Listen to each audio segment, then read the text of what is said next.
Du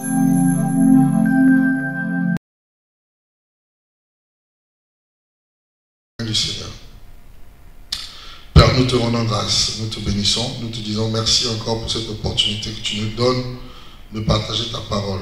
Merci parce que cette parole est remplie de grâce, de vie et d'onction, Seigneur, pour transformer, pour consoler, Seigneur, et pour apporter la vie dans le nom de Jésus. Merci encore pour ce temps que tu rends possible et pour ce moment que tes anges, Seigneur, conduisent, dirigent dans le nom puissant de Jésus. Et que chaque personne ici sorte bénie de ces moments, bénie de cette rencontre. Dans le nom de Jésus, nous avons prié ainsi. Amen. Amen.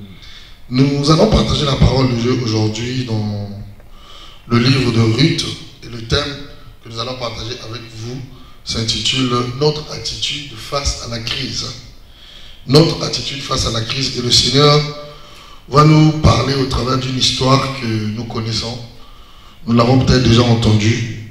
La Bible dit qu'il n'y a rien de nouveau sous le soleil. Donc, je ne veux pas aller chercher une autre histoire aujourd'hui ou une autre parole, mais nous allons rester dans la parole de Dieu et je sais que le Seigneur va vous bénir. Donc, notre thème aujourd'hui s'intitule « Notre attitude face à la crise ». Je vous invite donc à prendre vos Bibles donc, dans le livre de Ruth, au chapitre 1, à partir du verset 1. Ruth, chapitre 1, à partir du verset 1. Nous allons lire la parole de Dieu. La Bible dit, du temps des juges, il y eut une famine dans le pays. Un homme de Bethléem de Juda partit avec sa femme et ses 2 fils pour faire un séjour dans le pays de Moab. Le nom de cet homme était Elimelech, celui de sa femme Naomi. Et ses 2 fils s'appelaient Mahlon et Kiljon. Ils étaient Éphratiens de Bethléem de Juda. Arrivés au pays de Moab, ils y fixèrent leur demeure. Le verset 3 nous dit, Elimelech, mari de Naomi, mourut et elle resta avec ses 2 fils. Ils prirent des femmes moabites, dont l'une se nommait Orpa et l'autre se nommait Ruth.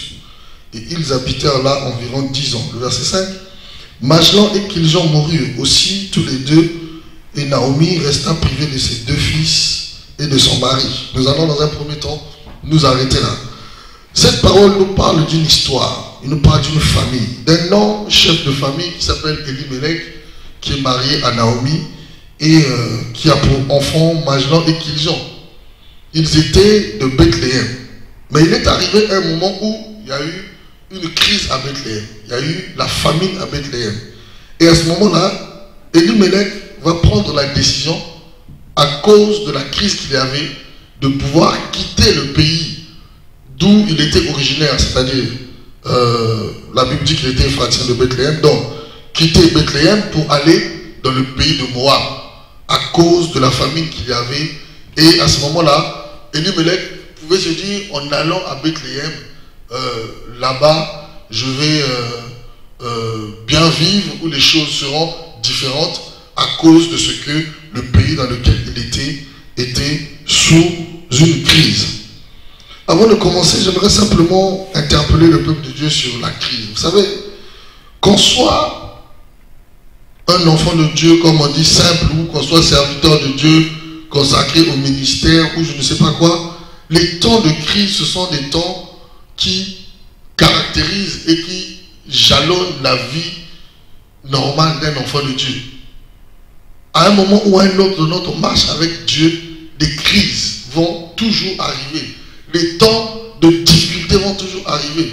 C'est pour cela que David pouvait dire, même quand je marche dans la vallée de l'ombre de la mort, je ne crains aucun mal, parce que je sais qu'il est avec moi. Parce que je sais que Dieu est avec moi. Ça veut dire que David pouvait réaliser, pouvait être conscient du fait que dans la vie d'un enfant de Dieu, la vallée de l'ombre de la mort existe. Et vous devez le comprendre.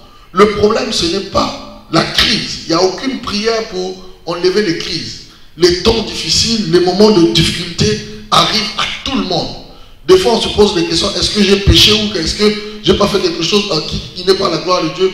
Mais que vous soyez dans la volonté de Dieu ou que vous ne soyez pas dans la volonté de Dieu, il arrive à tout le monde de pouvoir justement vivre, connaître des temps de crise.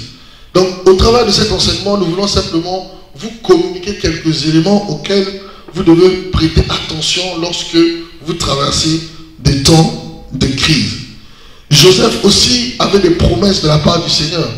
Joseph avait reçu des visions de la part du Seigneur, qu'il devait être un grand homme, une grande étoile. Les gens devaient être autour de lui. Mais avant que toutes ces choses s'accomplissent, Joseph a dû passer par des temps de crise, des temps de difficulté. Et vous savez, pendant les temps de crise, il arrive des fois qu'on se pose même des questions, qu'on se dise, mais est-ce que vraiment Dieu m'a appelé ou est-ce que vraiment Dieu est avec moi?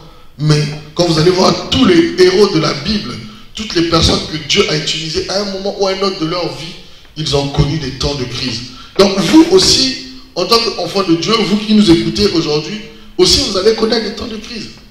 Même si vous priez, même si on intercède, toutes ces choses, vous allez connaître des temps de crise. Et nous devons comprendre quelques clés, nous devons comprendre quelques éléments que nous devons garder fermement et que nous devons appliquer lorsque nous allons traverser les temps de crise. Donc, cette histoire nous parle donc d'un homme qui vient de Bethléem. Et je vais déjà vous donner quelques significations, quelques définitions pour vous aider à comprendre. Le mot Bethléem veut dire quoi? Le mot Bethléem veut dire la maison du pain. Donc, Elimelech et sa famille venaient de la maison du pain. Et ça paraît paradoxal de dire, et pourtant ils étaient originaires de Bethléem, la maison du pain, mais la famine arrive là où il y a la maison du pain. Bethléem, prophétiquement parlant, c'était une ville d'abondance. Prophétiquement parlant, c'était une ville où on ne pouvait pas imaginer un instant qu'il y ait la famine. On ne pouvait pas imaginer un instant qu'il y ait des difficultés de ce genre-là. Parce que quand on dit maison du pain, ça veut dire que le pain vient de là-bas. Le pain est fabriqué là-bas. C'est-à-dire que la famille n'a pas le droit de s'installer à Bethléem. Mais dans cette histoire, on nous dit que là où il y avait une grâce prophétique d'abondance, il y avait quand même aussi la famille. Retenez bien cet élément. Je vais parler de Moab. Moab, c'est le pays où ils sont partis. Moab, ça veut dire quoi? Moab, quand vous regardez dans l'histoire, Moab, le peuple, les Moabites, descendent de l'inceste entre Lot et sa fille aînée. Ça veut dire que les Moabites, c'était un peuple qui ne connaissait pas Dieu. C'était un peuple qui n'avait pas d'alliance avec Dieu. Déjà, ils sont issus de l'inceste. Ils sont issus, entre guillemets, du péché. Un peuple éloigné de Dieu, un peuple aux mœurs corrompues. Que veut dire Elimelech? Elimelech, ça veut dire « dont Dieu est roi » ou « mon Seigneur est mon roi ». C'est ce que ça veut dire Elimelech. « Dont Dieu est roi ». Rendez-vous compte. Ils ont des noms prophétiques. Ils ont une grâce prophétique. Elimelech, la maison du pain. Bethléem, plutôt la maison du pain. Elimelech, celui dont Dieu est roi. Mais il est arrivé donc à celui dont Dieu est roi, Elimelech, qui vit dans la maison du pain. Il lui est arrivé de connaître l'absence du pain. Et donc le premier enseignement que vous devez comprendre, c'est que vous devez vous souvenir de votre alliance. Vous devez vous souvenir de la parole de Dieu qui repose sur votre vie quand vous traversez un moment de crise. C'est le premier enseignement. Parce que c'est un peu...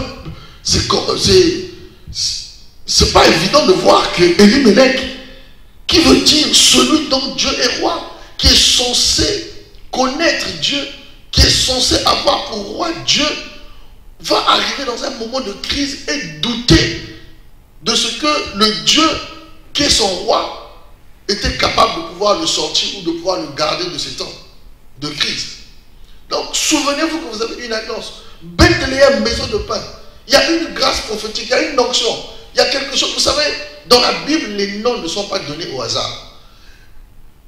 Tout nom qui est donné dans la Bible est un nom qui est significatif, est un nom qui est lié à quelque chose. Donc, Bethléem, comme j'ai dit tantôt, il y a une grâce qui est attachée à cette ville. Il y a une grâce d'abondance, une grâce de prospérité. Mais aujourd'hui, Bethléem connaît la famine. Ça veut dire que quelles que soient les paroles de Dieu qui a sur votre vie, quelles que soient les prophéties que vous avez reçues, quelles que soient les promesses de Dieu, vous allez passer justement dans l'ombre de la vallée de la mort. Vous allez passer par un temps de crise. Mais souvenez-vous que vous avez une alliance avec Dieu. Souvenez-vous que Dieu a prononcé des paroles sur vous. Et parce que Dieu a prononcé des paroles, et parce qu'il y a une alliance avec Dieu, que vous ne le voulez ou pas, que le diable le veut ou pas, Dieu se souvient toujours de son alliance. Même si ça prend du temps, même si tu as comme l'impression que finalement Dieu t'a oublié, mais Dieu se souvient toujours de son alliance. Amen. Amen. C'est le premier enseignement, c'est la première des choses que tu dois garder lorsque tu traverses une épreuve, lorsque tu traverses un temps de difficulté, lorsque tu traverses un temps de crise. Dieu se souvient toujours de son alliance. Du moment où tu as une alliance avec Dieu, parce que la Bible dit dans Jean 1, verset 12, qu'à quiconque qui croit en son nom, à tout l'ont reçu, il leur a été donné le pouvoir de devenir enfant de Dieu. Ça veut dire qu'en acceptant Jésus-Christ comme Seigneur et Sauveur dans ta vie, il y a une alliance de paternité qui s'est établie entre toi et Dieu. Dieu devient pour toi un père, toi tu es pour lui un enfant ou un fils. Ça veut dire qu'il y a une alliance qui est là. Entre un père et un enfant, il y a une alliance. Ça veut dire que parce qu'il y a une alliance, Dieu se souviendra toujours de son alliance. Amen. C'est le premier enseignement. Et le livre d'Habakkuk, dans le chapitre 2, le verset 3, pouvait encore le dire en disant, car c'est une prophétie dont le temps est déjà fixé. Elle marche vers son terme. Elle ne mentira pas. Si elle tarde, attends-la, car elle s'accomplira certainement. Habakkuk, le chapitre 2, verset 3. Ça veut dire que quand il y a une alliance, quand il y a une parole de Dieu qui a été libérée pour toi, cette parole, elle ne retournera pas vers Dieu sans qu'elle ait accompli ce pourquoi elle a été libérée. Et entre le temps où la parole a été libérée et le temps où la parole doit arriver dans ta vie et doit s'accomplir, des fois il y a un delta de temps. Deux fois il y a une pause. Deux fois il y a une attente. Et dans cette attente, il y a beaucoup de choses qui se passent. Des fois, la situation empire même. Des fois, la crise devient telle que tu commences à te poser la question, est-ce que je vais m'en sortir? Est-ce que Dieu pense toujours à moi? Est-ce que Dieu se souvient toujours de moi? Mais je te dis aujourd'hui, n'oublie pour rien au monde que Dieu se souvient de son alliance et que tu es en alliance avec Dieu. Deuxième enseignement que j'aimerais nous donner, toujours au travers de cette histoire, donc Elimelech, à cause de la famine, donc il oublie que Dieu est son roi, il oublie que Bethléem, c'est une ville où il y a une grâce d'abondance, de prospérité, et donc il prend la décision de partir dans le pays de Moab. Et je vous ai dit que Moab, c'est un peuple qui est issu de l'inceste entre l'homme et sa fille, qu'on peut considérer ici comme étant un peuple qui ne connaît pas Dieu. Parce que Lot ne connaît pas Dieu. D'ailleurs, même Dieu lui-même, il a dû attendre que Lot se sépare avec Abraham pour qu'il puisse montrer des choses à Abraham, pour qu'il puisse se révéler à une autre dimension à Abraham. Ça veut dire que tant que Lot était là, Dieu ne pouvait pas agir, Dieu ne pouvait pas agir à une certaine dimension avec Abraham. Certainement que Dieu considérait Lot comme quelqu'un de pas trop fiable. Et donc, Elimelech va partir de là pour aller dans le pays de Moab. Le deuxième enseignement que j'aimerais vous dire, quand vous traversez un temps de crise, restez dans la couverture spirituelle et ne contractez pas des alliances que Dieu désapprouve. C'est le deuxième enseignement. Qu'est-ce que j'appelle la couverture spirituelle? S'ils étaient restés à Bethléem, à cause de la parole qui reposait sur Bethléem, à cause de la signification prophétique du mot Bethléem, ils étaient dans une certaine protection spirituelle. Ils étaient dans une certaine couverture spirituelle. Pourquoi la couverture? Mais parce que Dieu avait déjà parlé et que le nom qui avait été donné à Bethléem, c'était un nom qui devrait les protéger, qui devrait les garder de toute forme de crainte et de peur. Donc c'est une couverture spirituelle dans laquelle ils ont quitté. Ils ont quitté un endroit où il y avait la parole, où il y avait la couverture spirituelle pour aller dans un pays qui appartient à des gens qui ne glorifient pas Dieu. C'est un peu l'image des personnes aujourd'hui à cause des difficultés, à cause des problèmes qu'ils rencontrent. Ils quittent la maison de Dieu pour aller vers le monde. Il y a des chrétiens aujourd'hui qui font le retour dans le sens contraire. Ils sont arrivés, ils ont donné leur vie au Seigneur, ils se sont convertis. À un certain moment, ils voient que les choses ne se passent pas comme ils auraient souhaité. Ça devient un peu difficile, il faut appliquer la parole de Dieu, il faut connaître les principes de Dieu. Si on ne le fait pas, mais des fois il y a des choses qu'on n'a pas. Et pour certaines personnes, des fois c'est difficile à vivre. Ils sont tentés de repartir dans le monde. Ils sont tentés de partir dans le pays de Moab. Mais je vais te dire aujourd'hui, ne repars pas dans le pays de Moab. Parce que vous avez vu, la suite de cette histoire est tragique pour la famille d'Elimelech. À cause du fait qu'ils ont quitté la couverture spirituelle. Ils ont quitté l'alliance de Dieu pour aller rentrer dans un pays, pour aller rentrer dans un peuple où il n'y avait pas d'alliance. Dieu se souvient toujours de son alliance et de ses promesses. Le pays de Moab, comme j'ai dit, c'est un peuple qui ne craignait pas Dieu. Donc lorsque vous sortez de l'alliance, lorsque vous sortez de la couverture de Dieu et que vous alliez tisser des alliances avec d'autres personnes, d'autres peuples, avec d'autres dieux, les conséquences sont claires. Romains 12, le verset 2 dit, Ne vous conformez point au présent siècle, mais soyez transformés par le renouvellement de votre esprit, afin que vous éprouviez que la volonté de Dieu est bonne, agréable et parfaite. Nous sommes en train de voir dans ce passage-là que ne vous conformez pas au siècle du monde. Donc, à cause de l'alliance qu'il y a entre Dieu et vous, vous ne devez pas, un enfant de Dieu ne doit pour rien au monde quitter la couverture spirituelle, quitter l'alliance qu'il a avec Dieu pour repartir dans le monde. Il ne doit plus continuer à réfléchir comme le monde. C'est pourquoi cette parole nous dit, soyez transformés, soyez renouvelés dans votre intelligence, dans votre esprit. C'est-à-dire que votre façon de penser ne doit plus être celui du monde. Donc, quand vous êtes venus dans le royaume de Dieu, quand vous appartenez à Dieu, vous ne devez plus, même si vous traversez des épreuves, même si vous traversez des difficultés, vous ne devez pas reprendre la façon de penser du monde. Vous ne devez pas reprendre les calculs du monde. Vous ne devez pas reprendre la manière dont le monde fait pour résoudre les problèmes. Dans le monde, quand j'ai un problème, quand vous êtes une femme, vous êtes très belle, vous avez des idées. Ou peut-être que je peux mettre mon corps à disposition pour avoir de l'argent. Ça, c'est la mentalité du monde. Quelles que soient les difficultés qui vous arrivent, quels que soient les problèmes, vous ne pouvez pas aller dans le pays de Moab. C'est-à-dire, vous ne pouvez pas adopter la mentalité du monde quand vous êtes un enfant de Dieu à cause des problèmes qui vous arrivent ou à cause des situations que vous traversez. Donc, restez dans la couverture spirituelle. Restez dans votre alliance quand vous traversez des périodes difficiles. Troisième enseignement que nous allons prendre ici, vous devez comprendre que la réalité n'est pas la vérité. Amen. La réalité n'est pas la vérité. La réalité qui était en face d'Elimelech, la réalité qui était en face de la famille d'Elimelech, c'était une réalité de famille. C'était une réalité de souffrance, une réalité de difficulté. Mais la vérité était que Bethléem était un pays qui était béni. La vérité était que Elimelech était une personne dont Dieu était roi. Des fois, la réalité va sembler contraire à la vérité. Ce que j'appelle la réalité, c'est ce que vous vivez réellement. C'est ce que vous traversez réellement. Des fois, ça va être contraire à la vérité. La vérité, c'est quoi? La vérité, c'est la parole de Dieu. C'est cette parole-là qui vous dit que Dieu est avec vous, que Dieu prend soin de vous, que Dieu a un plan de bonheur et non de malheur pour vous. Des fois, vous posez la question, mais face aux réalités qui sont devant moi, à quel moment Dieu a un plan de bonheur pour moi? À quel moment Dieu se souvient de moi? Parce que ce que je vois là est contraire à ce que je sais ou à ce que la parole de Dieu dit. Mais je vais te dire une chose, reste attaché à la vérité. Parce que la vérité, c'est toujours elle qui s'accomplira et elle prendra le dessus. Amen.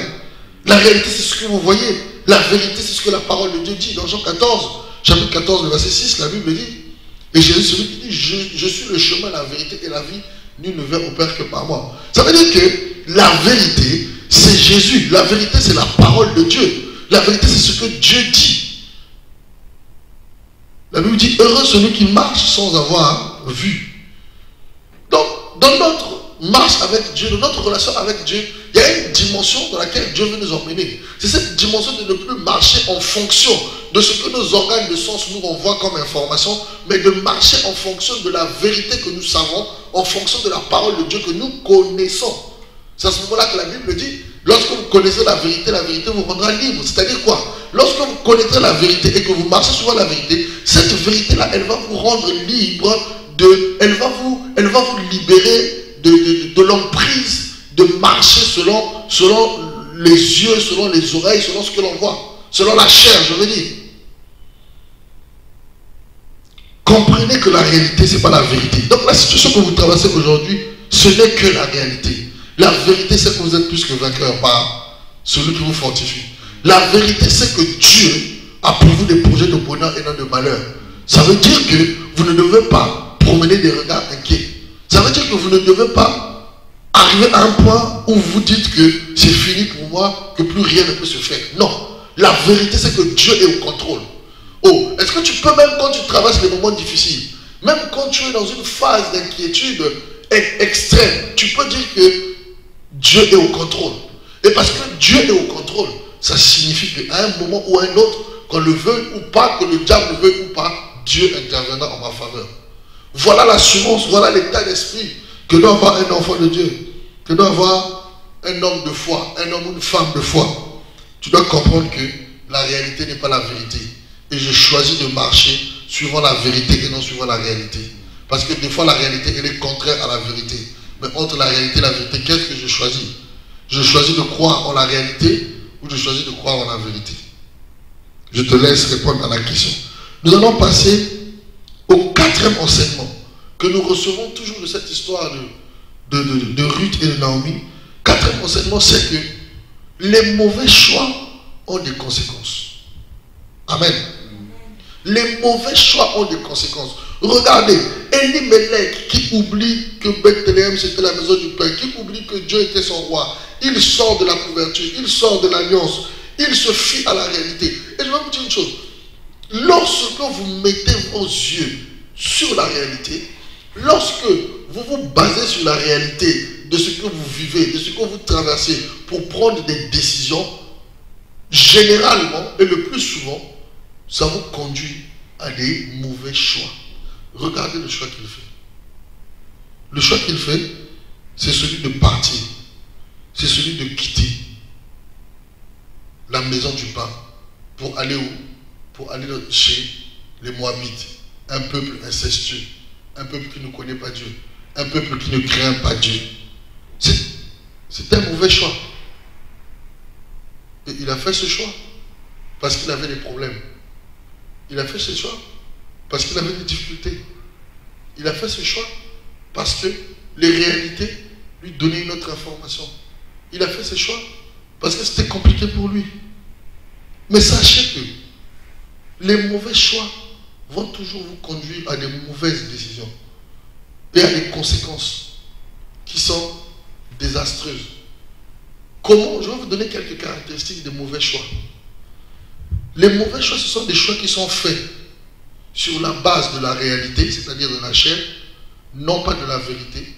Je décide en fonction de ce que je travaille, de ce que je ressens, de ce que je vis. Ça, c'est une des caractéristiques. C'est des choix qui sont faits dictés par la peur. C'est des choix qui sont faits dictés par la tendance de vouloir se protéger soi-même. Certainement que, humainement parlant, les gens vont dire que non, mais Elimelech est responsable, il est père de famille, sa famille a des problèmes, hein, ses enfants ne mangent plus bien. C'est normal qu'il prenne justement des décisions pour protéger sa famille. Mais je vais te dire une chose, Dieu te protège plus et mieux que toi-même tu te protèges. Donc aucune décision que tu prendras ne pourra être au-dessus de la protection surnaturelle et divine que Dieu veut te donner.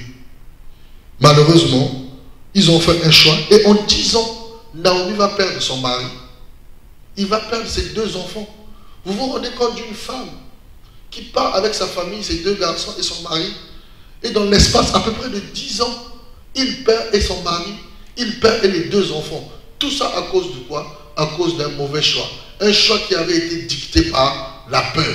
Un choix qui avait été dicté par la tendance de vouloir se protéger soi-même. Non, mais je prends cette décision-là, c'est pour ma vie. Je le fais pour moi-même. J'agis comme ça parce que je m'aime, je me protège. Non, mais je vais te dire une chose. Tu dois te confier en l'Éternel. L'Éternel te protégera mieux que toi-même. Parce que quand Dieu te protège, Dieu te donne une direction, il voit ce qui va venir. Or, toi, des fois, tu as tendance à vouloir toujours prendre des décisions sur la base de ce que tu vois tout de suite. Ce que tu vois à l'instant. Et tu peux te tromper sur toute la ligne. Son mari est mort. Ses enfants sont morts. La Bible dit, verset 3, Elimelech, mari de Naomi, mourut. Et elle resta avec ses 2 enfants. Il prit pour femme. Donc, le mari meurt le premier. Ensuite, les enfants, Majlan, Kiljan, vont se marier à des femmes moabites. Vous savez, les alliances sont des réalités, sont des choses qu'il ne faut pas prendre à la légère. Eux, ils ont quitté l'alliance avec le Dieu vivant pour aller tisser une alliance avec un Dieu bizarre, le Dieu des Moabites. Certainement qu'ils ont commencé à se corrompre. Certainement que la mentalité des Moabites a commencé à être leur mentalité. Parce que je vous dis, quand un homme se marie avec une femme, généralement les femmes influencent beaucoup leur mari. Certainement que eux, ils commençaient à fonctionner en suivant les principes et la façon de faire des Moabites. Et là, ils vont mourir, les 2. Ils vont mourir. À ce moment-là, Naomi doit se dire, mais qu'est-ce qui se passe? Moi, j'ai quitté Bethléem pour aller dans le pays de Moabit parce que je pensais que là-bas, les choses iraient mieux. Mais j'arrive ici, je vais de catastrophe en catastrophe. Et j'aimerais vous dire une chose. Voilà ce qui arrive à une personne qui prend la mauvaise décision. Voilà ce qui arrive à une personne qui prend une décision sur de mauvaises bases. Les conséquences sont des fois irréversibles. Les conséquences sont des fois difficiles, sont dures à vivre, sont dures à supporter. Mais, vous savez, vous allez peut-être me poser la question de savoir, mais pourquoi Dieu les a laissés prendre cette décision? Pourquoi ils ont pris cette décision? Mais je voudrais vous dire une chose. Il y a quelque chose que Dieu ne fait pas. C'est d'imposer à un homme ou à une femme quelque chose, une direction ou un chemin à prendre. Il dit lui-même dans le livre de Deutéronome, je mets devant toi la bénédiction ou la malédiction, je te conseille de choisir la bénédiction. Même quand Dieu veut ton bien, il te conseillera toujours. Il ne t'imposera pas, il te conseillera. Et c'est à toi que reviendra la charge ou la mission de pouvoir faire un choix. Et la base sur laquelle tu devrais faire ce choix doit être une base qui obéit, qui repose sur la parole de Dieu. Donc,